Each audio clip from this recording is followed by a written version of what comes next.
ndeke Akika kon chaque jour dañuy teg ay jéego bii benn jéego la ci jéego yi c'est la première fois pour ñuy daje pour formation kon ñu ngi teg ay jéego. Moi c'est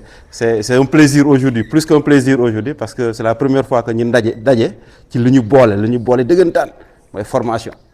n'est-ce pas day ñaan yàlla nag bii ñu am ay sessions yi formation. ci pàcc la 3 parties, n'est-ce pas pour objectif bi mooy bu ñu fi jógee suñu liggéey nan la mën a yokkute liggéey nag yokkute bi résultat bi yëpp mooy koom bi yokku maanaam xaalis bi yokku nan la ñuy def pour yokk suñu xaalis ci liggéey bi, n'est-ce pas loolu la ñuy bëgg a waxtaane à travers 3 phases parce que da ngeen di seetlu ni que métier tailleur dafa changer parce que le monde change. Aujourd'hui dañuy wax village planétaire ñuy wax mondialisation di wax globalisation ah tey nit mën naa ndekkee fii fanaan États-Unis suba mu yendu Canada gannaaw suba mu yendu Casamance lu ko waral maanaam la circulation de tout, de l'information, du savoir, et ainsi de suite. Donc bu ñu nekkee ci monde boobu nag liggéey yu bari dañuy changer parfois te duñ ko yëg ñun liggéey bu ñu nekk kenn ku ci ne sa liggéey am na ay changement yi nga xam ne boo ci bàyyiwul xel liggéey bi day dem bala fi nga ne bu ko defee ñun africains yi nit ku ñuul lu ñuy faral di ji temps yi affaire yi doxul dëkk bi daa dëgër man est-ce que liggéeyuñu ma ak affaire yi parce que fekk na dafa am lu rëcc te yëgoo ko, n'est-ce pas donc nag nan la ñuy def ñun waa Akika fexe ba jamono nu muy doxee liggéey nu muy évoluer ñun tam nii ñuy fexe bay méngoog jamono jooju, n'est-ce pas donc loolu la ñuy bëgg a waxtaane 3 phases yooyu nan la ñuy def pour koom bi yokku. Premièrement mooy nu ñuy defaree collection parce que dañ seetlu ni que léegi c'est rare, c'est comme tailleur, c'est comme médecin kenn ku ne daa am docteur donc kenn ku ne daa am tailleur. Chacun a son docteur, chacun a son médecin. Et kenn du dem faju ci ku mu wóoluwul kenn du ñawlu it ci ku mu xamul wala ku mu wóoluwul, n'est-ce pas donc kuy ñëw ci yéen rek da leen a xam wala da leen a wóolu bu loolu amul rek dafa am ku leen xam mu ne ko xam naa diwkat ainsi de suite bu ngeen seetloo jamono ji noonu lay doxee, n'est-ce pas donc bu ko defee bu boobaa nag lan la ñu war a fexe ba suñu liggéey ñu adapté ko mu méngoog jamono, n'est-ce pas aujourd'hui ubbi sa atelier defar ko ba mu rafet exposé toog di xaar je pense que doxatul, n'est-ce pas ñun ñëpp muy yéen nattu leen ko ni ko ne da ko natt ci ñoom lu bëri da ngeen di jënd da ngeen di échanger en ligne da ngeen di jënd en ligne da ngeen di commander en ligne donc ba ci ñaw ba ci lépp donc aujourd'hui tamit liggéeyu tailleur bi fa la toll comment faire pour s'adapter à la marche du monde, n'est-ce pas ñu ne nag loolu luñ ci seetlu lu ci ëpp mooy ñaw di jaay, n'est-ce pas di ñaw di jaay bu njëkk dañ doon ubbi atelier di xaar client yi ñëw mu commandé ñu ñawal ko mais tey nan lañ ciy yokkee beneen dimension mooy au lieu client yi dañuy gën a rare non pas que client amatul tey la client gën a yokk ci ñaw, n'est-ce pas aujourd'hui client tey la gën a yokk ci ñaw mais client tey la gën a rare lu tax loolu c'est parce que mode de commande bi moo changé bu njëkk da ngay ubbi sa atelier bu rafetee kenn dox ba gis yi mu ñëw dugg commandé aujourd'hui ce n'est plus ça, n'est-ce pas c'est par réseau, c'est par relation. Aboubacar, tu as porté une jolie chemise, qui t'a fait? Ah, c'est Cheikh qui me l'a fait, donne-moi son contact, je vais l'appeler, ainsi de suite, ou bien à travers les réseaux, sur les plateformes de communication, WhatsApp, TikTok, ainsi de suite, sur les pages Facebook, tu vois des modèles, tu commandes. Là, il faut être prêt pour faire face à toutes ces commandes-là, n'est-ce pas? Léegi nag étape yooyu la ñuy bëgg a wax comment faire face, comment être au niveau. La première des choses, c'est savoir comment faire une collection, ou bien d'abord savoir les tailles, connaître les tailles.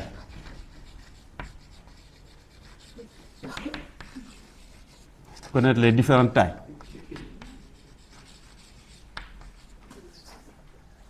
Xam taille yi parce que bu dee en ligne la da lay commander mu ne la man taille X laay def wala taille S laay def wala taille M laay def wala taille 44 laay def wala taille 48 laay def, n'est-ce pas? Comment connaître les différentes tailles. Ensuite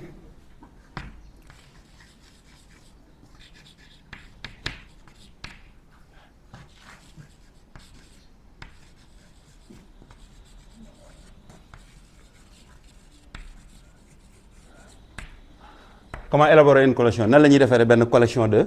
vêtements, comment élaborer une collection parce que boo xamee taille yi maintenant xaaratoo client yow sa liggéey xaaroo client da ngay bëgg a defar di dem jaay client yi donc foog nga xam étape yi nan la ñuy defaree benn collection n'est-ce pas lan boo bëggee def collection quand on dit une collection c'est pas un vêtement une collection c'est plusieurs vêtements beaucoup de vêtements boo bëggee defar beaucoup de vêtements dafa am lu muy laaj n'est-ce pas ensuite la dernière chose mooy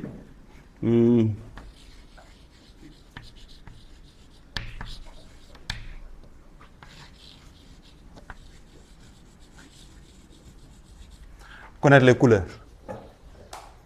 n'est-ce pas? Quelque chose de très important parce que lii couleur base la ci liggéeyu tailleur est-ce que mës ngeen gis yére bu amul couleur hein? Est-ce qu'il existe un vêtement sans couleur? Ben kon ñun mënuñu liggéey sans couleur. Vêtement boo gis par A ou B que ce soit dans une couleur c'est du noir, c'est du blanc, c'est du rouge, n'est-ce pas? Parce que le monde en réalité est en couleur, n'est-ce pas? Donc ñetti étapes yi moo lay préparer, n'est-ce pas, à vendre. ñetti étapes yi boo ku ko daj ku ko xam rek war ngaa mën a jaay boo jaayee sa koom sa am war na mën a yokku, n'est-ce pas? Voilà, donc c'est ça qu'on va voir étape par étape, n'est-ce pas? Je vais commencer aujourd'hui par connaître les tailles. Parce que effectivement booy def collection comme j'ai dit que une collection c'est un ensemble de vêtements c'est 10 c'est 15 c'est 20 c'est 30 mais c'est un ensemble de vêtements est-ce que tey boo doon def collection pour dem jaay da ngay jël yére yëpp def ko benn taille non donc c'est yow bu waay c'est toi-même qui a exclu les autres taille bi nga def ñëpp daañu jënd mais ñi ci amul taille ben ils sont exclus de ta collection donc il faut connaître les différentes tailles am na benn tableau bu ñu leen jox qui parle des différentes tailles. On va exploiter ensemble parce que vous avez yéen ñëpp kenn ku ne tout le temps dégg ngeen taille XL taille L taille S ainsi de suite léeg-léeg ngeen dégg taille 38 taille 42 taille ainsi de suite des chiffres et des lettres n'est-ce pas bu ko defee loolu nan lañ koy déchiffrer c'est bon les 3 étapes yi la ñuy def lii mooy suñu programme d'accord après mën nañ ci yokk yeneen mais pour l'instant tey pour cette session-là ñu defagum ñetti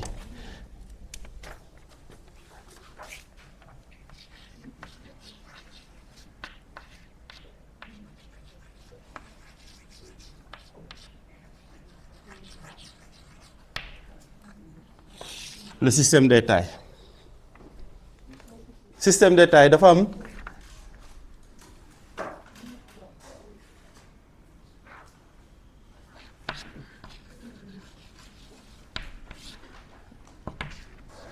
donc buñ ne taille lan mooy taille buñ ne taille man taille S laay sol man taille XL laay sol wala man taille 42 taille boobu sax ça veut dire quoi lan mooy taille hein ça veut dire des mesures explique un peu waaw mooy taille waaw tout à fait taille ensemble de mesures la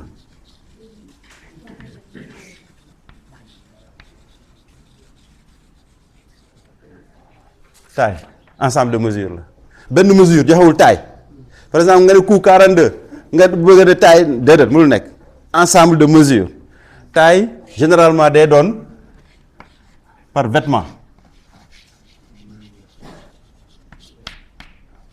taille day doon toujours par vêtement on a plusieurs types de vêtements exemple ay façon yére exemple benn yére exemple chemise benn yére la pantalon benn yére la walla gilet benn yére la donc yére bu ne dafa am taille bu ne vêtement bu ne dafa am taille n'est-ce pas hein vêtement bu ne dafa am ay taille d'accord chaque vêtement dans chaque système dans chaque vêtement dafa am taille vêtement nag on a combien de types de vêtements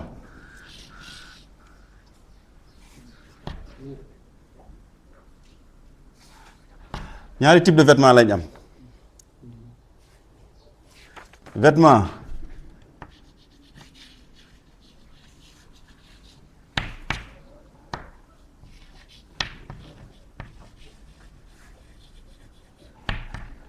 ñaari type de vêtement moo am lu ñuy wax vêtement d'intérieur ak vêtement d'extérieur ñaar yooyu képp la ñu am vêtement d'intérieur boo ko déggee mooy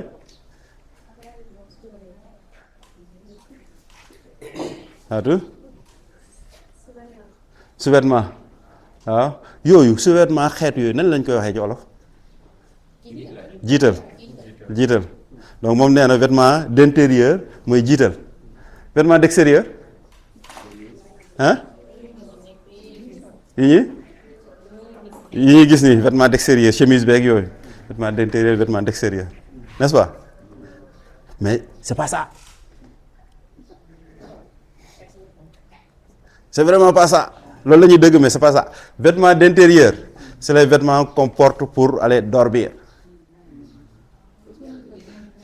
kan moo fi gën a pyjama moom di dem liggéey temps yëral hein quand on dit vêtements en langage professionnel quand on dit vêtements d'intérieur c'est les vêtements pour aller vêtements d'extérieur c'est les vêtements qu'on porte pour rester à la maison ou bien pour sortir parce que mën naa sànce ba baax toog sama kër teg la sama tànk am déet mun naa solo gën a donc loolu ñaari ñoom vêtement d'intérieur ak vêtement d'extérieur n'est-ce pas léegi nag bii beneen ligne de vêtement la bii moom waaw léegi bii la ñuy focus bii la ñuy wax ni que bu ko defee dina am chemise dina am pantalon dina am robe dina am veste ainsi de suite donc vêtement d'extérieur yi léegi vêtement d'extérieur yi ñoom ñëpp dañ leen di décliner en taille même vêtement d'intérieur am na taille mais loolu c'est pas notre spécialité duñ ci focus quoi ñu focus ci vêtement d'extérieur yi n'est-ce pas voilà léegi nag vêtement d'intérieur comme Fatou lu mu wax jiital boo ko bëggee wax ci français loolu beneen kii lay andi dafa am le vêtement après mu am le sous-vêtement mu am le survêtement vêtement ñett la dafa am sous-vêtement mooy jiitali qui n'est pas obligatoire n'est-ce pas da ngay sol jiital pour x raison mais bokkul ci habillement bokkul ci yére n'est-ce pas sous-vêtement mu am le vêtement mooy bii survêtement mooy exemple survêtement veste survêtement da ngay sol yére bi teg veste wala manteau très bien gilet et sur dessus yooyu mooy survêtement da ngay sol yére ba pare teg ko ci voilà donc ñetti type yooyu moom sous-vêtement vêtement ak survêtement pour les vêtements d'extérieur n'est-ce pas voilà c'est bon à savoir parce que dañ day tax nga xam yow domaine bi nga ne nga am ci une connaissance large pour nga mën a justifier li ngay def n'est-ce pas donc si on revient à la taille ensemble de mesures n'est-ce pas système de taille yi nag bëri na mais ñett moo ci universel ñett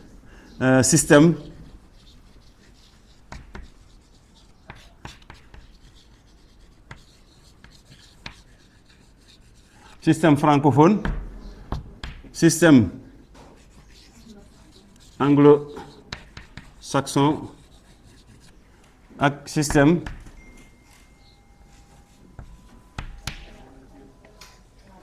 US ñetti taille façon yoo am normalement système francophone mooy pays yi wax français yëpp mais France moo leen représenté système anglo-saxon waxuñu anglophone parce que bu doon francophone dañoo anglophone mais waxuñu anglo-saxon bu ñu anglo-saxon mooy langue anglais ak langue yi nga xam ne yëpp ci anglais la bàyyeekoo n'est-ce pas voilà bu jëlee Allemagne c'est pas une langue anglophone mais c'est une langue anglo-saxon bu jëlee Danemark danois du langue anglaise mais langue dérivée de anglais la ainsi de suite système US mooy États-Unis parce que États-Unis waa ci fànn yëpp rawatina ci ñaw ay nit à part lañ wax dëgg yàlla américain bokku ñoo kenn ci bind sax ba ci bind parce que sang yu bare moo leen composé américain ay métis lañ boo ci gis métis la parce que américain original anglais la woon mais pays d'immigrants la ay immigrants comme jamono ji Canada muy soxla ay immigrants États-Unis bu ñuy defaru ay 1800 dañoo woote ñëpp kaay leen ci lañ jaay suñu maam yi kii xeet yëpp dem léegi nag jamono ji américain boo gis am na nu mu weex am na tuuti deretu ñuul am na tuuti deretu indien c'est parce que dañoo mixé ba nga xam ne dañoo dem nekkatuñu ay nit comme ñun mais américain bu ci gën a tuuti xëy na moo la gën a sut donc c'est des gens à part le métissage n'est-ce pas donc dañuy focus ci système francophone ak système anglo-saxon système francophone seen taille yi foo gis taille bu ñu def par exemple 38 wala 40 wala 42 ainsi de suite donc bu chiffre fu ñu utiliser ay chiffres nga xam ne système français la taille ñu ne boo jëndee yére nga xool fii nga gis taille 48 xamal ni France wala benn pays bu làkk français ñoo ko defar donc yére yi ba ci étiquette yi rek mun nga xam origine bi n'est-ce pas système anglo-saxon foo gis ay lettres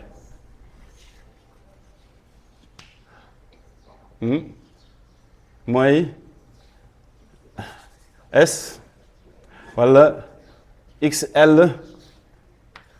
wala double XL ainsi de suite donc foo gis yooyu rek système anglais la n'est-ce pas voilà américain ñoom dañuy mixer ñoom dañuy jël ñaar yëpp day am ay chiffres day am ay lettres moo tax seen système c'est un peu plus compliqué c'est très compliqué parce que ñoom mesures yi ñuy utiliser sax ñun ak mesure ba ñun centimètre la ñuy def foo gis suñu centimètre ñu naan ko centimètre rek système français la mais bu dee anglais am na yenn centimètres yi nga xam ne boo tourné nii da ngay gis beneen façon kii boobu système anglais la inch boobu système de mesure inch la mooy anglais 1 inch égale 2,5 centimètres ça peut vous servir parce que man mës naa toog ñu yónnee ma ay mesures Inde waa ji mu bind west bon comme dëggoon naa tout anglais west mooy ceinture mu bind chest mooy poitrine ainsi de suite hand length mooy longueur manche léegi mu bind west 28 exemple quoi poitrine 32 longueur manche 13 kii xam nga ne xale sax solo les yi si ñun mais nag 28 bi boo ko dee si centimètre da ngay daan da nga koy def 28 inch léegi boo ko multiplier par lii mu daal lay jox mun nga convertir say mesures donc tey boo nekkee anglais ñu yónnee la ay mesures anglais sax normalement boo xamee système bi yow mun nga toog convertir ko waaw n'est-ce pas n'est-ce pas yii c'est important lii moom jàpp na ko c'est important pour que ëllëg boo tax boo demee di jënd ngay jënd tissu léegi la boo bàyyil xel ne la ñu jaale yaar dañuy jaale mètre yaar bi ak mètre bokkuñu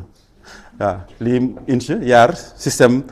tamit anglais la mooy seen mètre mais seen mètre bi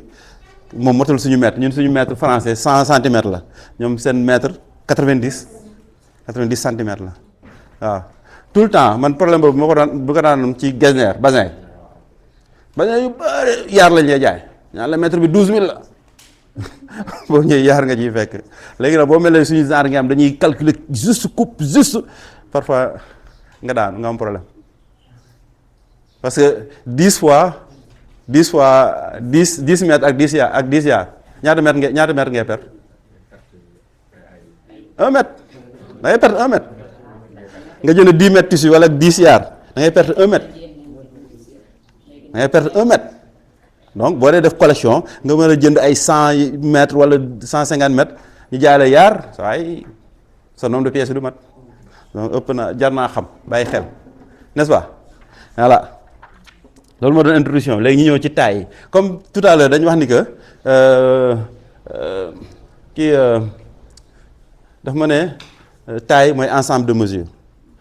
buñ ma ne man taille nit bu ñëwee ne man taille 42 laay sol nan laay xamee mesure mi nit bu ma ne taille XL parce que ñun couturier ñun ñawkat yi tant que waxoo ma ni que taille bii mesure yi voilà les mesures ñun mesure la ñuy liggéey donc boo ñëwee nga naan ma XL ak dugg na fee gën xaw ma il faut me dire poitrine temps la longueur temps la man loolu laa xam voilà léegi nag bu ñu la ne taille XL lan mooy mesure am donc yëpp a ngi fii ñu détaillé ko mais ma expliqué ko pour ngeen gën ko comprendre n'est-ce pas voilà c'est bon bu ngeen amee question rek n'hésitez pas hein. Donc taille bi dama koy delloo si ba léegi parce que c'est important taille ensemble de mesures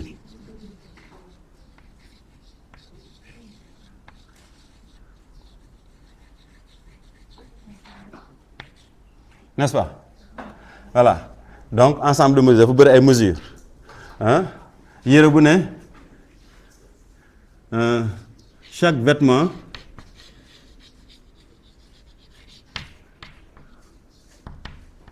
a sa mesure principale.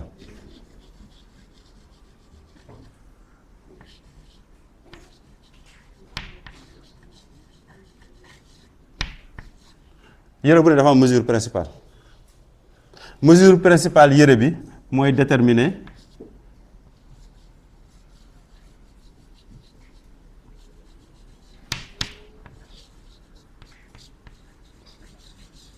wala mooy joxe taille bi bokk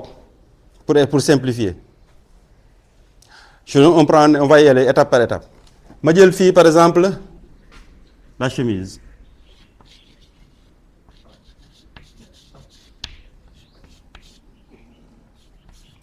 mesure principale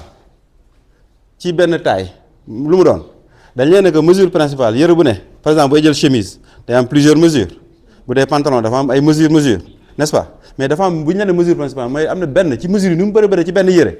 am na benn mesure nga ne moo gën a important boo ko amul du dox à la limite dans chaque vêtement am na benn mesure nga ne mooy mesure bu gën a important boobu mooy déterminer taille bi toujours mooy joxe taille bi su ma ñëwee ci chemise selon yéen chemise benn mesure bëri na ay mesure am na 4 ba 5 wala je sais pas mesure selon yéen ci chemise ban mesure moo gën a important nga xam ne mooy mesure nga bu baax bu doxul rek yére bi doxul bokk ah poitrine mesure principale chemise poitrine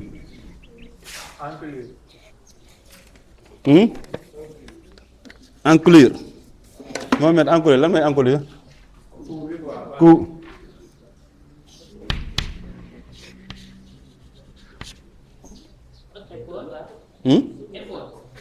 tour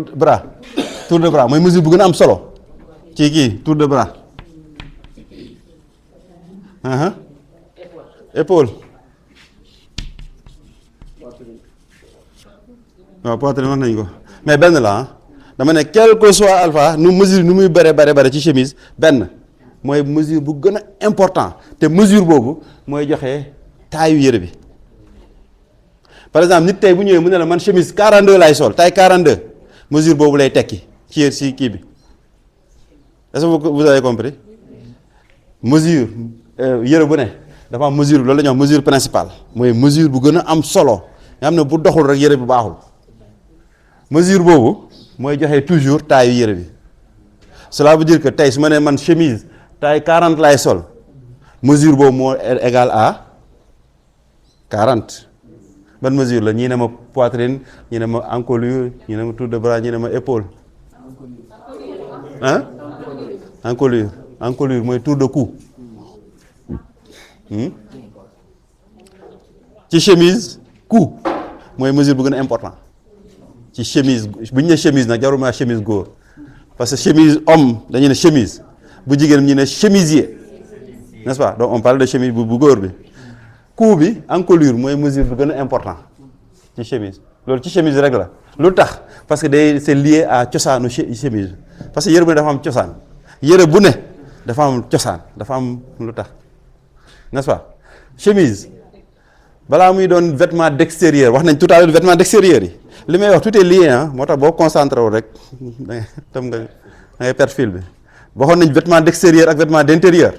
la chemise dans l'histoire était un vêtement d'intérieur yére bu ñu daan sol pour tëdd pour dem tëddi moo tax mu am pyjama wala chemise de nuit chemise de nuit moo joxee chemise bu ñuy génne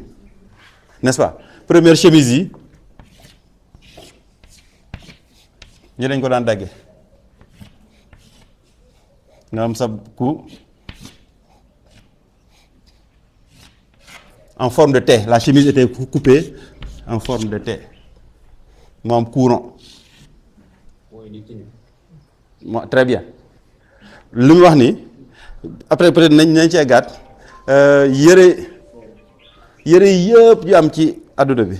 yëpp ay yëre góor lañ doonoon balaa ñu doon yëre jigéen amul exception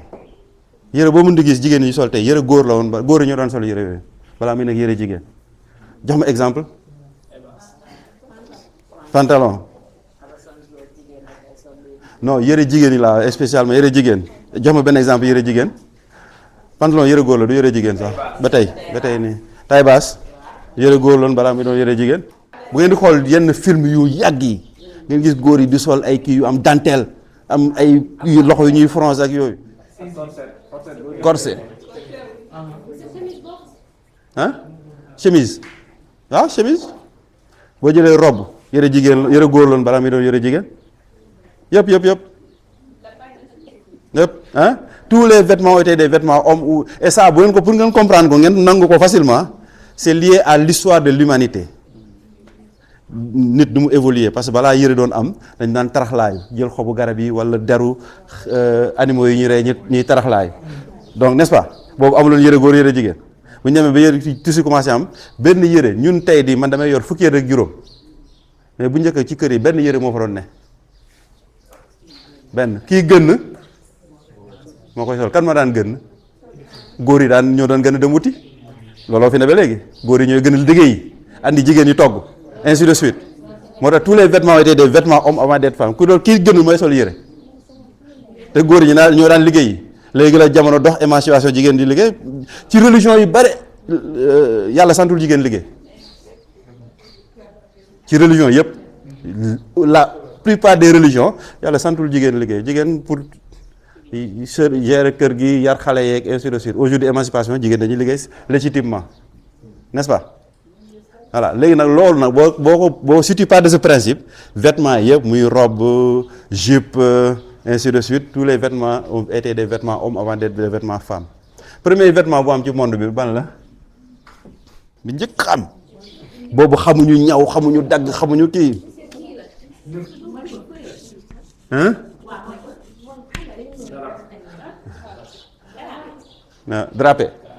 drapé ci olof duñ koy wax le drapé yëre la mooy mëlfa ah mëlfa mooy yëre bu njëkk am ci monde bi te mëlfa yëre góor loolu balaa muy yëre jigéen la preuve l'islam bu mu ñëwee dafa fekk góor yi di mëlfawu boo demee Makka looy def est-ce que dañuy sol yëre góor a jigéen yëpp dañuy taraxlaayu donc le premier vêtement qui a existé du l'islam moo santaane sol yëre dafa fekk culturellement ñu commencé nëbb suñuy cër mu lu fi newoon mu daganal ko donc mëlfa le drapé moo tax boo ganee àdduna dañ lay lëmas ci booy dellu it mooy yëre mooy le drapé mooy mëlfa yëre góor la balaa mi doon yëre jigéen boo xoolee tam ci ancien kii film yi bu ñu joué l'Empire de Rome da nga gis les juges ak kii ñu mëlfa lañ daan def n'est-ce pas et puis booba jamono jooju vêtement symbole de classe sociale la ba léegi am na partie yu am ci monde bi boo demee Inde ne serait-ce bu ñu dox ci dëkk bi bu ñu dajee dañuy xam baadoolo bi xam borom xaalis bi xam kii bi sang noble bi parce que ci yëre bi dañ koy gis tey jii man mën naa sol sama getzner di ko xëyee ma romb apprenti car rapide mu sol getzner lu ma koy wax mënu ma ko wax dara vêtement dafa démocratisé wu bu njëkk ba selon le vêtement caste bi nga bokk wala classe sociale bi nga bokk noonu ngay solo waaw léegi bu ko defee bu ñuy daje bu ñuy dox le pauvre là day xam ne que fii lay dox moom bu gisee ñu sol bleu yëpp day xam ne ah fii laa bokk ñu sol weex yëpp fii laa bokk ainsi de suite jamono dafa dox ba tey lu waay neex sol loolu la ñuy wax le vêtement c'est démocratisé n'est-ce pas donc drapé mooy yëre bu njëkk am ci monde bi n'est-ce pas donc chemise vêtement d'intérieur la woon dañ ko doon couper nii rek léegi nag bu mu amee cou bi bu ñu yokkee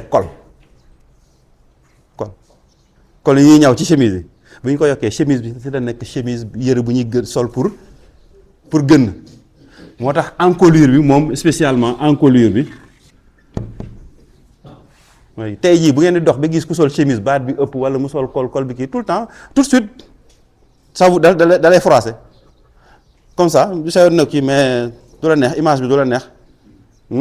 bu njëkk ba suñu tey loolu moo doon seen problème coup mais léegi dañ koy réussir dagg baat bu juste yëre góor mu door fexe mënoo fexe ba gis baat bu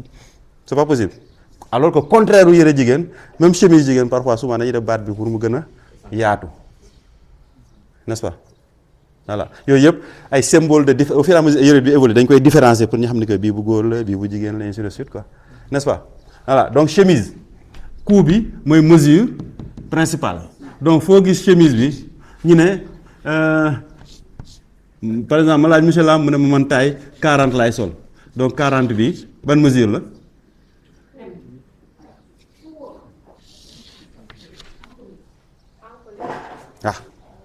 est-ce que comprendre ngeen logique bi jéena ba comprendre ngeen mesure bu gën a important ci yére bu ne mooy joxe taille bi n'est-ce pas léegi nag bu ñu nee ainsi de suite su ma ñëwee ci pantalon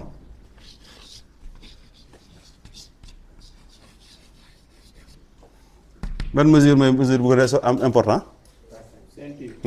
ceinture Aboubacar yoo nga ne bassin la mesure la plus importante bassin walla c'est la ceinture walla bassin dame ceinture ñaar yëpp léegi man je prends mon exemple dama sol pantalon bu am ceinture selon vous pourquoi ñu créé ceinture bi bassin bi am na lu koy serré ñu kii ceinture lu tudd bassin bu dee bassin bi dafa xat ñu kii ko walla ñu kii ko donc ban mooy mesure bu gën a important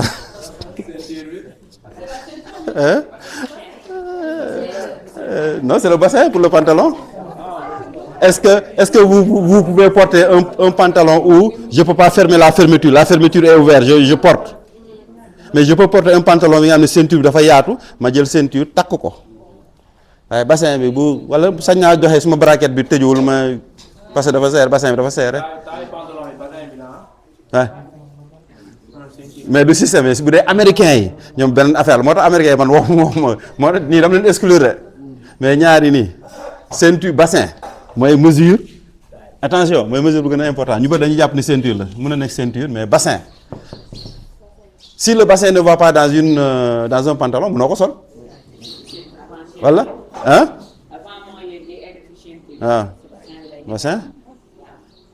bassin moo gën a important parce que bu serré moom tu ne portes pas n'est-ce pas par contre la ceinture si c'est pourquoi regardez bien et puis loolu yëpp day reflété wu vous voyez des choses sur les vêtements parfois duñ ko jàngat pantalon bu ñu koy ñaw ci gannaaw souvent dañ fay bàyyi benn on est conscient que mun na dem mun na bañ a dem mais bassin bi généralement réserve boobu du àgg ba ci bassin bi est-ce que vous avez compris donc c'est important lu ne luñ gis tubaab bi wala boog ñu ko kii defuñu dara hasard neex leen ñu yokk fii 3 fële déedéet daf lu ne dafa am lu ko waral donc pour le pantalon le bassin mooy la mesure donc tey jii si ma laaj ci Ibrahima mu ne ma man suma pantalon taille 52 bi ça veut dire quoi mooy ban mesure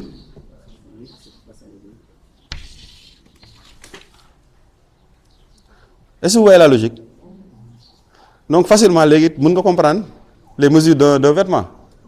n'est-ce pas et les mesures d'un vêtement c'est toujours la mesure la plus importante parce que ici dans la chemise il y a poitrine il y a encolure il y a tour de bras il y a épaule il y a longueur manche il y a ainsi de suite mais yooyu yëpp baax na mais encolure bi mooy bi nga xam ne moo gën a important lu tax encolure bi parce que c'est lié cosaanu chemise bi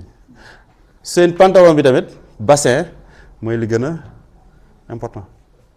si le bassin ne va pas mënoo sol pantalon bi am déet mais ceinture bu ëppee mën nga débrouiller wu boo comme jamono ju ma nee dëkk ba amoon ceinture ñoor takk kii ceinture kii laa doon jël takk rek dem ko n'est-ce pas donc ceinture boo amul ceinture nga jël Ibrahima morceau tayukaay bi bi ñuy tayee ceeb bi nga n'est-ce pas waaw donc bassin ainsi de suite boo demee ci veste nag wala robe veste bu ne en tout cas chaque vêtement a sa mesure principale, n'est-ce pas? Voilà, et c'est la mesure principale qui donne la taille. Léegi dañ lay wax le rapport. Est-ce que maa ngi bëgg a poser leen question vous avez compris yére bu ne yére boo mën nañ jël yére yi par benn ñu wax ko mais da ngay di xool logiquement robe boo ko amee robe c'est un peu plus compliqué mais robe bi mesure ban ma bu doxul baaxul poitrine la poitrine robe poitrine mooy mesure bu gën a important veste bu góor bu jigéen yëpp poitrine mooy mesure bu gën a important waaw chemise rek la coup bi nekk parce que loolu par rapport cosaan la voilà ainsi de suite yëre boo jël la gilet poitrine bi la tamit n'est-ce pas voilà n'est-ce pas léegi nag boo amee benn mesure mën nga commencer am mesure yi nekk ci taille bi benn mesure nan la ñuy amee yeneen mesures yi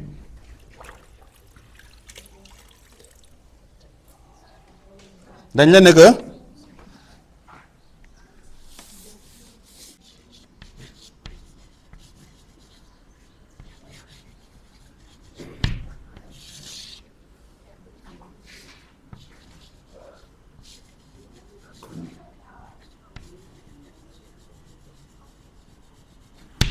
rapport de proportion maanaam rapport yi ñu am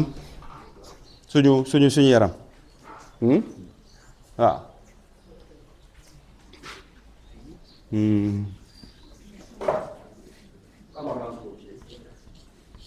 différence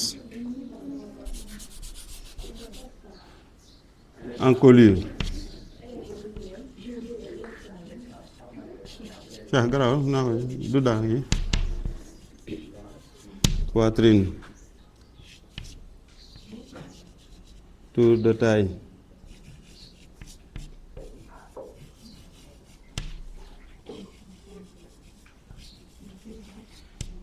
ceinture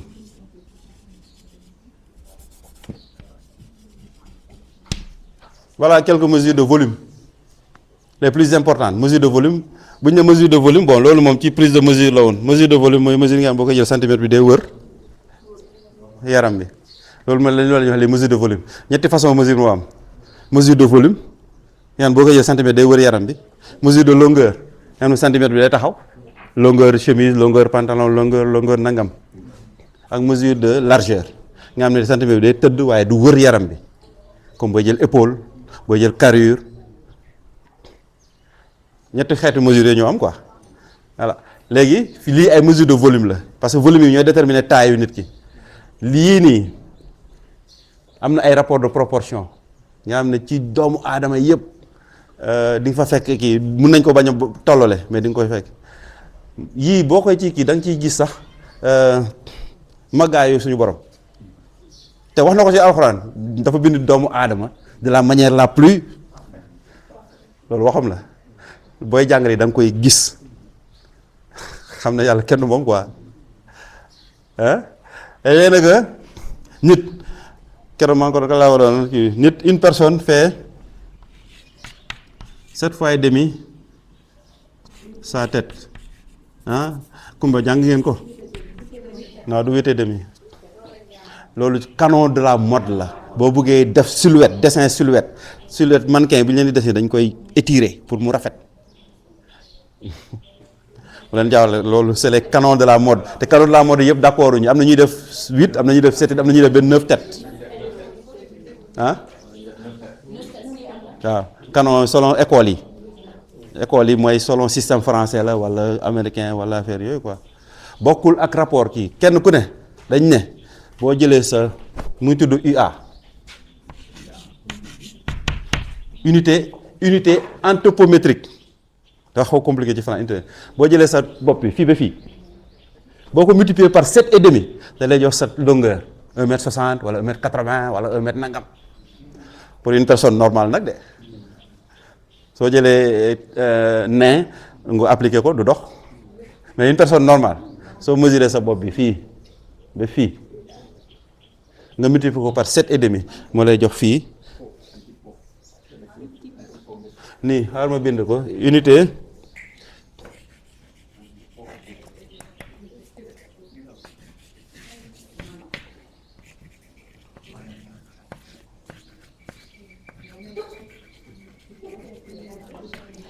anthropométrique mu am benn système de coupe italien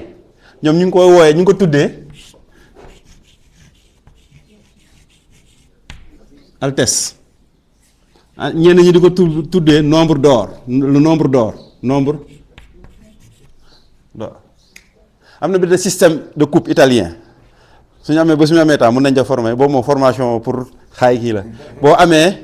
boo amee longueur nit ki longueur carré man 1,80 m laay mesurer ak kii longueur poitrine bi ak unité UA bi mun nga calculer mesure am yëpp mun nga génne longueur manche mun nga génne longueur yére mun nga génne poitrine mun nga génne encolure ci ñaar yi rek ñëw avancé na de waaye ñoo fi ne di kii rek yii système italien ñoom li la ñuy daggee waaw boo amee taxawaayu nit ki nga am lii mën nga génne longueur manche te dañ la koy wax am na ñii boo jàngee dessin de mode dañ lay jàng une personne la longueur du bras fait 2 fois wala 2 fois et demi la tête 2 fois et demi su ma juumul longueur loxo sa longueur loxo c'est toujours lii 3 fois wala 2 fois fàtte naa rapport yi parce que du ma ko utiliser tout le temps mais am na sa longueur bopp bi c'est 2 fois wala benn yoon sa poitrine te du tool du manqué boo ko ku nekk boo ko vérifier sa bopp rek day pile kenn ku ne sa bopp nga yor quoi man yor ma sama bopp maam mais sama bopp laa yor bopp bu méngoog sama jëmm waaw maintenant nag doo dem jël ku am déformation nga def boobu doxul voilà n'est-ce pas donc 7 fois et demi la tête n'est-ce pas donc moo tax yii dafa am rapport de proportionnalité dañ leen ne dans le standard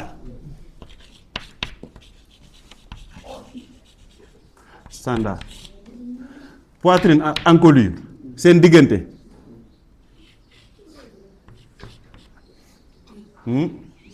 différence 10 centimètres moo ciy am nit ku normal bu ñu nee standard mooy nit ku normal bu ku pata wala ku sew ruucu tamit déedéet normal quoi waaw diggante encolure poitrine ak bassin diggante poitrine ak bassin différence 2 centimètres moo ci nekk soo jëlee suma poitrine ma jël bassin différence 2 moo ci nekk moitié waaw ñun moitié la ñuy bind nag man ñu comme Ibrahima peut-être yow sa atelier da ngay def poitrine 100 xam nga ñun duñ bind 100 ñun 50 la ñuy bind ñun suñu méthode n'est-ce pas Cheikh 50 la ñuy bind waaw bassin bi bu dee 104 la ñu bind 52 waaw n'est-ce pas voilà 2 centimètres mais rapport bi 2 centimètres bu dee tour bi yëpp 4 lay nekk n'est-ce pas ñu ne la diggante ceinture ak bassin différence bi ceinture ak bassin di 6 mën na nekk 6 ba 8 centimètres n'est-ce pas ñu ne la différence tour de taille ak bassin li signe bi mooy différence en français moom la ñuy différence bi 12 à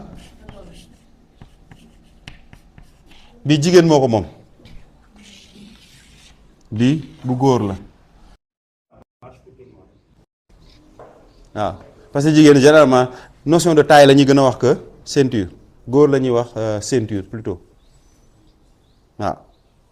donc proportion yii nii boo ko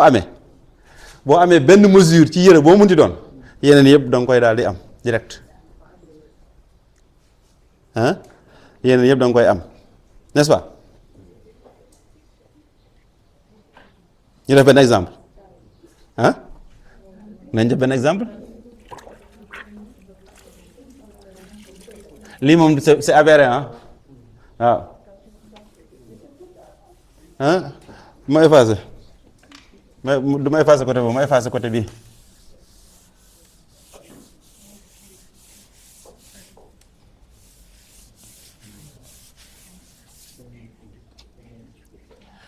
ñu jëlee chemise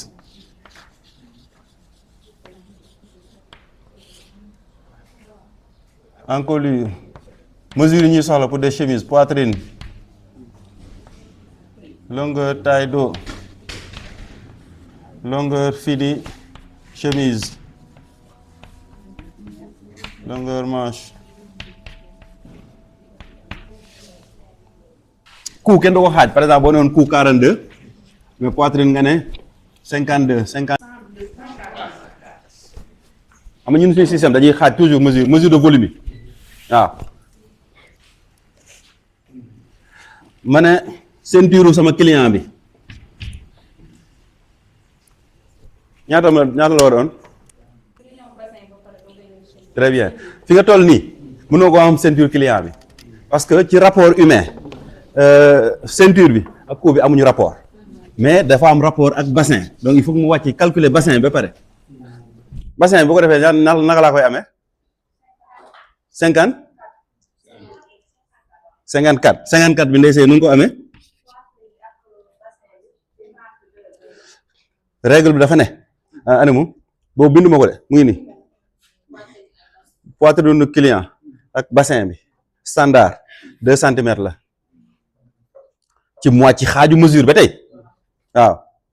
2 centimètres donc moo tax ma am poitrine 52 donc bassin ma yokk ci 2 muy 54 depuis ma daal di doog a remonter ci ceinture bi mu doon ñaata bu boobaa yëre góor la ma jël 6 supposons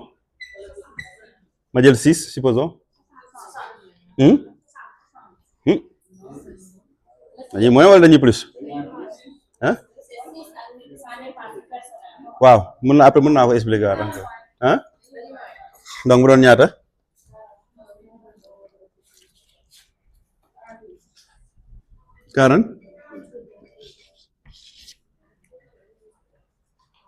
50 waaw 6 waaw effectivement waaw logiquement fii ak fii fan moo ëpp n'est-ce pas daal di nga am sa mesure essentielle benn ensemble costume africain après lu ciy topp ay longueur manche ay épaule ay longueur pantalon te longueur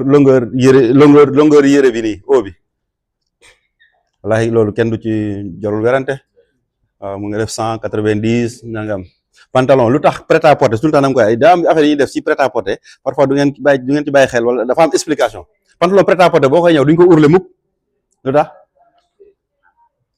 parce que mag daam mun nañ boo ko tayee maa yow mais nga gën maa njool voilà loolu moo koy expliquer waaw pantalon prêt à porter buñ koy jaay donc duñ ko ourler parce que ñaari mën nañ tolloo yaram mais tolloo ñu taxawaay voilà n'est-ce pas voilà donc fii ouais waaw léegi dafa am longueur taille dos longueur fini longueur manche épaule ñaari ñoo am rapport mais yii standard ñu ne yeneen mesures yi ni ñu ko amee par convention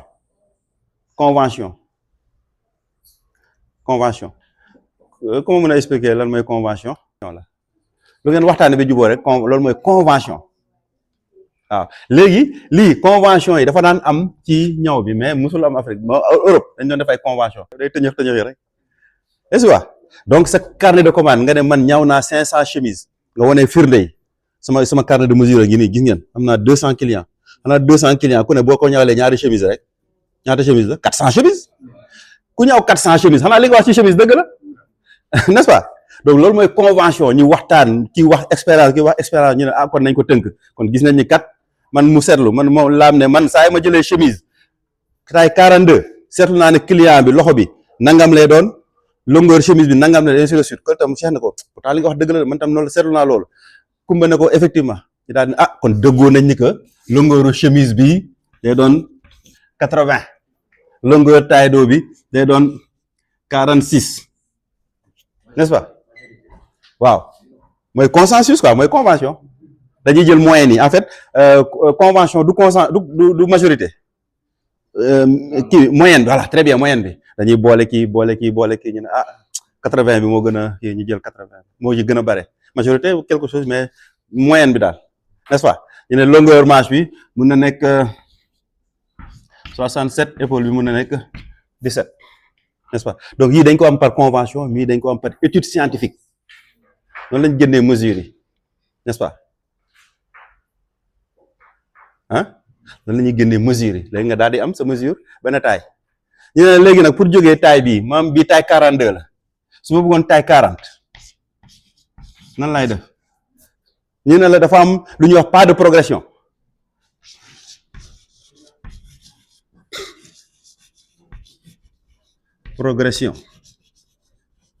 pas de progression xam nga man mii sax su may dox di dem fenn damay def ay pas su may dellu gannaaw aussi damay def ay pas mais mënumaa jóge fii rek tëb dal fe donc ba ci yére bi sax boo jógee fii da ngay kii ñu ne pas loolu mooy jóge ci benn taille dem ci beneen pas moom pas de progression ñu def ko 2 centimètres entre les différentes tailles et entre les tailles d'une mesure boo jógee 42 da ngay dem boo delloo ci gannaaw da ngay am 40 am 38 am 36 bu dee taille français 36 la yem nag amul 34 boo jógee 42 dem 44 ainsi de suite donc boo demee 40 da ngay def encore bu baax day doon 40 poitrine bi mën nga appliquer mën nga ko am ci ñaari façon boo delloo fii da lay jox boo jëlee bi da lay joxaat même chose parce que 2 la j'avance toujours de 2 centimètres je recule toujours de 2 centimètres entre les différentes mesures d'une même taille d'une taille ou bien entre tailles léegi ñu ne longueur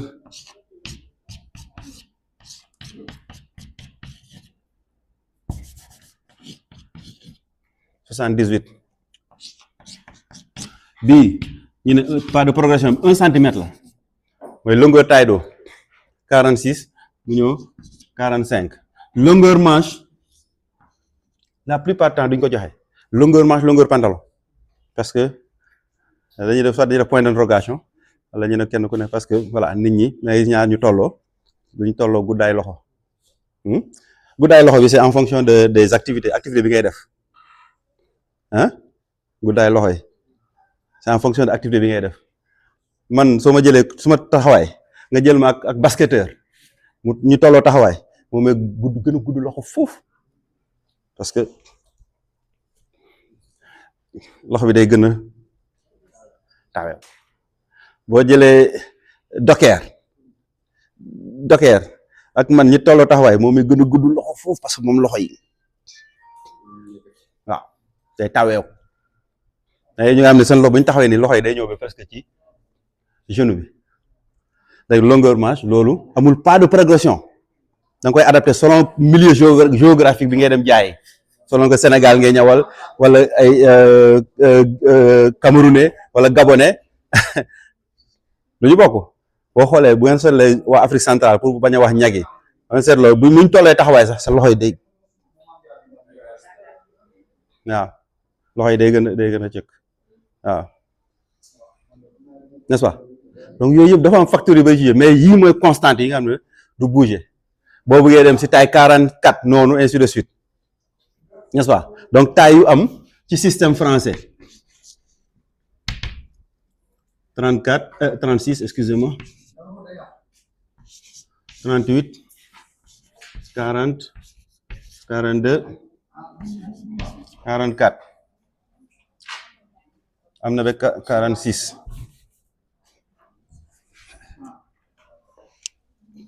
am na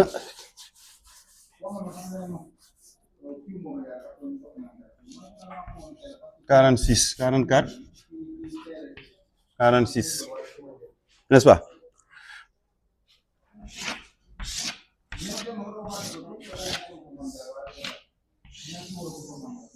mu am taille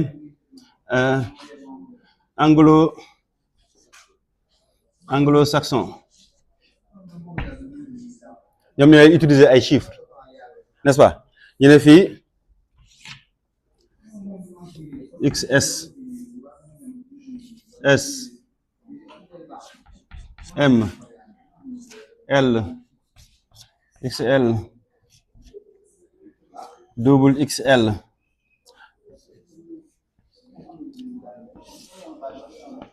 bu la neexee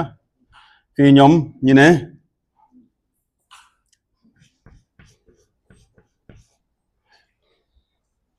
n'est-ce pas? Fii généralement sax duñ def fii ñu ne waaw ñoom fii lu fi kii yëpp à part de fii lu ñëw yëpp triple XL par 4XL amul. boo jëlee système de taille parce que ñoom dañ doon lu tax ñu régler lii français bi dafa doon am problème bu jógee France mu voyager dem Angleterre wala dem benn pays anglais bu buggee jënd yére mu ne leen man taille 36 laay sol anglais moo ko man xamul luy taille 36 parce que moom utiliser wul moom ay chiffres léegi léegi ñoom ñu mujj daje tubaab bi ñu dajewaat def correspondance tableau correspondance moom laa leen jox nii français bu ne taille 36 anglais bi xam ne mooy XS mooy extra small. Small mooy lu tuuti en anglais anglais small, n'est-ce pas? S small petit. 40 medium taille moyen medium. 42 large mooy large. Extra large x bi extra lay signifier. X bu nekk ci extra bi nii extra large bi super large ci anglais laa koy jéem a aaral nii damay jéem a aaral noonu de super large mooy super large 2 triple XL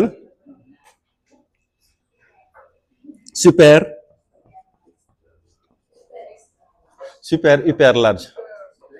hyper comme da ngay super hyper grand waaw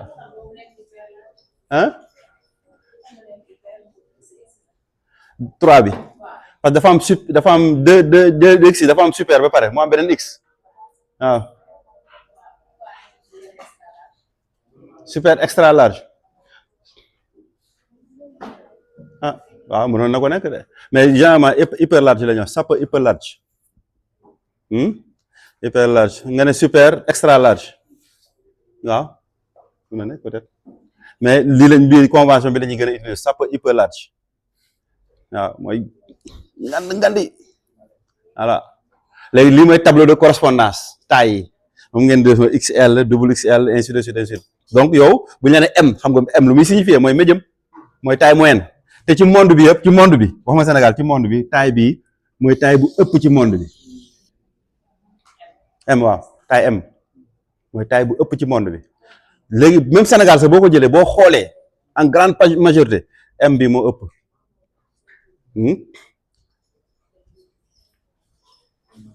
waaw léegi nag yow boo ko xamee booy ñaw pour jaay day la am ci ñaw dañuy wax luñ day am comme nu ma amee mesure principale day am taille principale taille de base loolu la ñuy wax la taille de mooy taille principale mooy taille bi ëpp ci monde bi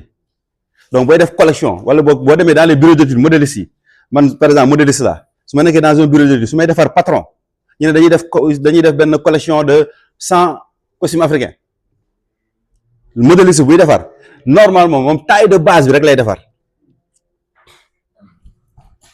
M bi rek lay defar mooy lay tracé defar ko pare na ci du defar yeneen taille bi lay déparé à part de taille boo ko amee nga wàññi pour am taille yu ndaw yi nga yokk pour am taille yu mag yi booy def collection bu dee 100 pièces la moitié 50 yi wala boog plus 40 fii 10 20 15 2 4 mais bii mooy ëpp taille de base toujours ba ngeen def collection te dal leen taille de base bi gën a kii waaw mooy gën a bëre boo doxee Sénégal est-ce que la plupart des gens dañoo gàtt déedéet est-ce que la plupart de nit ñi dañoo big déedéet Sénégal dafa am type dafa am le type sahélien sénégalais si type sahélien la bokk sew njool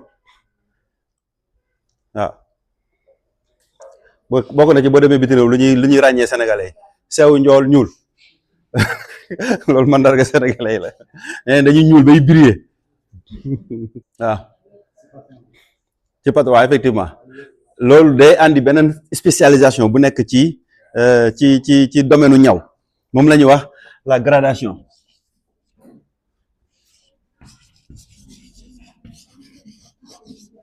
la gradation mooy nga am taille 40 nga yor benn patron bu ngeen xoolee fii man ñu fréquenté aw ma taille patron yëpp taille de base moom am naa ko ci yëre yëpp veste ainsi de suite am naa ko léegi léeg-léeg client ñëw mu nekk taille 42 ma yor suma taille 40 léegi man damay defuma gradation 40 mais méthode poussette laay def mais gradation mooy science bi nga xam daf ñuy permettre ñu jóge ci benn taille parce que yëre buy dem ci benn taille est-ce que xam ngeen xool leen différence ñaari taille ñaata centimètre la mooy pas de progression bi diggante taille 42 moo tax su ma yoree élèves ma leen di jàngal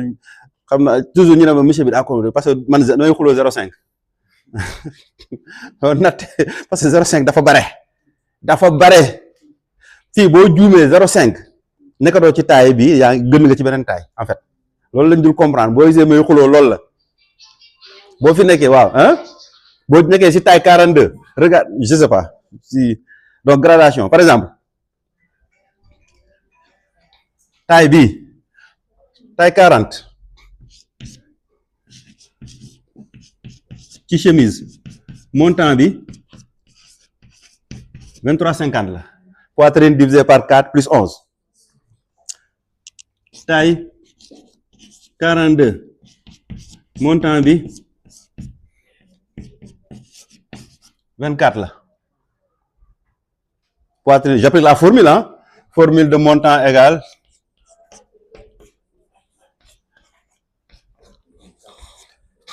j'applique la formule su ma demee ci taille 38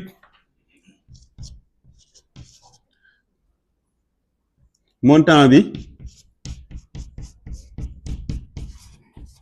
23 la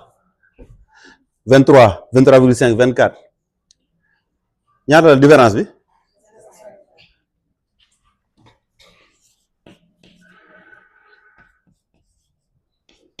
égal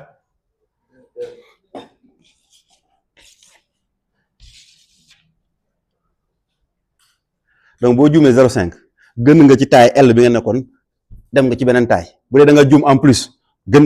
te Ahmed moo fi waroon nekk rek tout le temps dañuy waxtaan bureau d'études yi dañ leen di delloo benn échantillon benn commande bi nga xam ne nee na catu col bi dafa ëpp 0,3 millimètres gars yi delloo leen ko xam naa tubaab yi soof ak fekk c'est la vérité quoi n'est-ce pas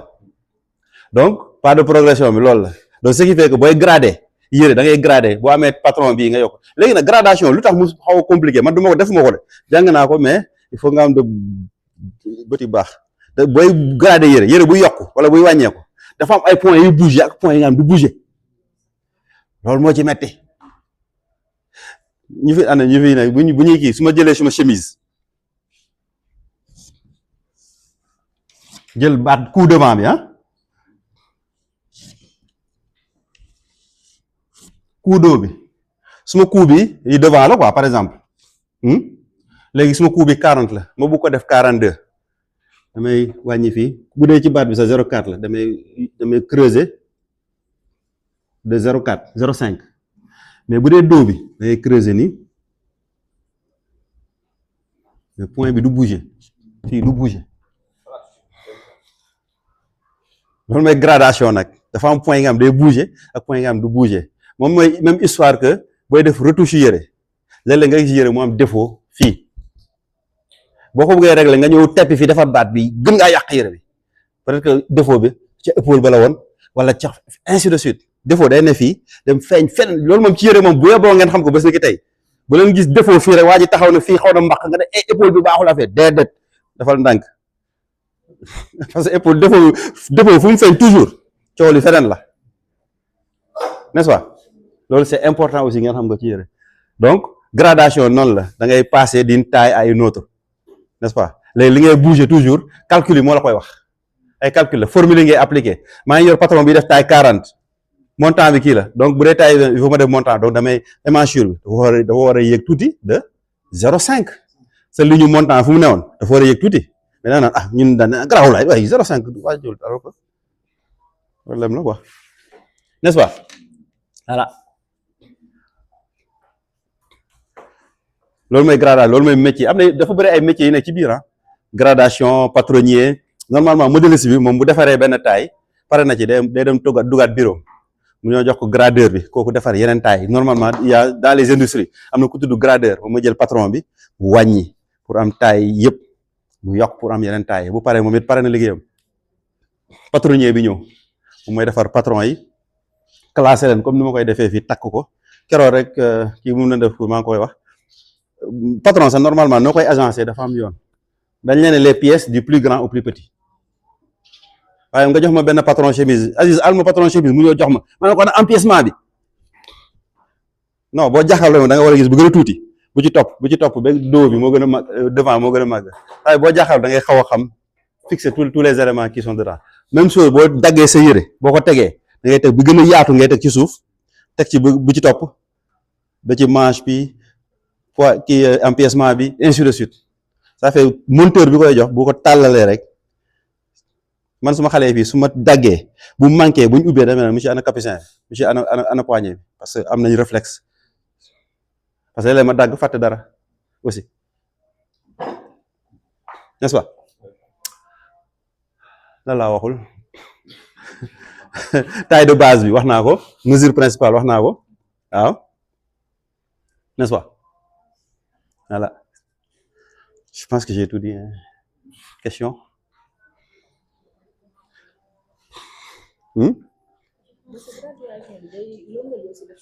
waaw gradation lépp lay fi partie yëpp lay touché longueur pantalon mën nga ko graduer partie yëpp lay touché mais nu ñuy bouger moo bokkul moo bokkul mais partie yëpp lay laal bu dee da ngay yokk bu dee taille 40 laa yor ma bëgg taille 42 damay xóotal waaw damay xóotal tamit waaw léegi nag loolu mu andi at beneen problème bu ma xóotalee nii men dama waxoon benn partie mais day andi su ma xóotalee fii xaw ma ajustage sama épaule 18 la woon ma xoolaat épaule 18 ndax ñëw na fii muy dafa kii ma yokkaat ko mu jox ma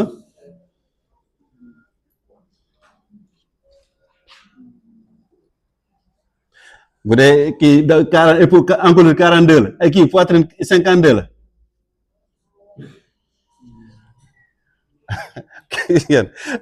léegi taxul li ngay yokk fii dafa ñëw dañ ñëw fii confondre duñ def comme nii mais dañuy ainsi de suite nga daal di fii tamit waaw astafurlah yokk la yokk waaw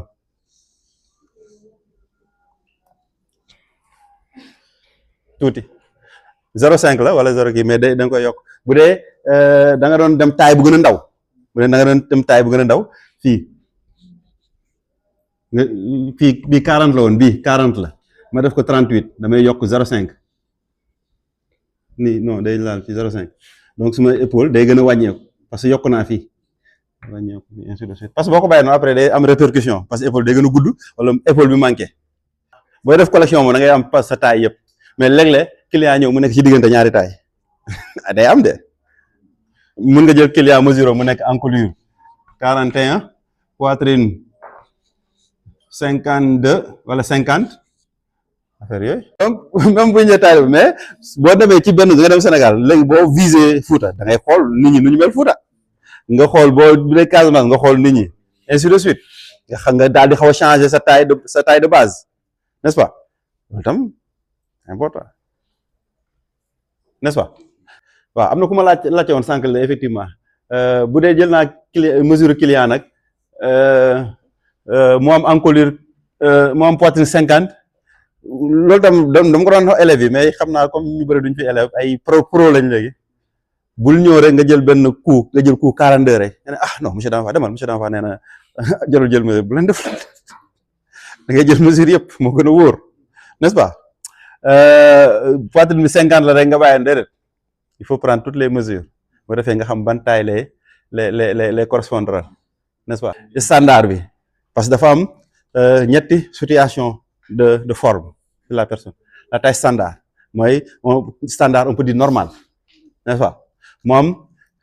conformation li ñuy wax conformation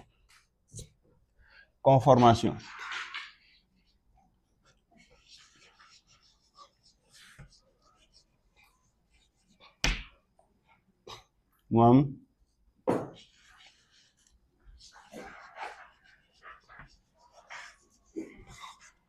déformation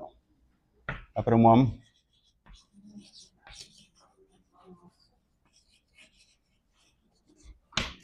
à part standard bi standard mooy normal conformation mooy ki nga xam ne dafa commencé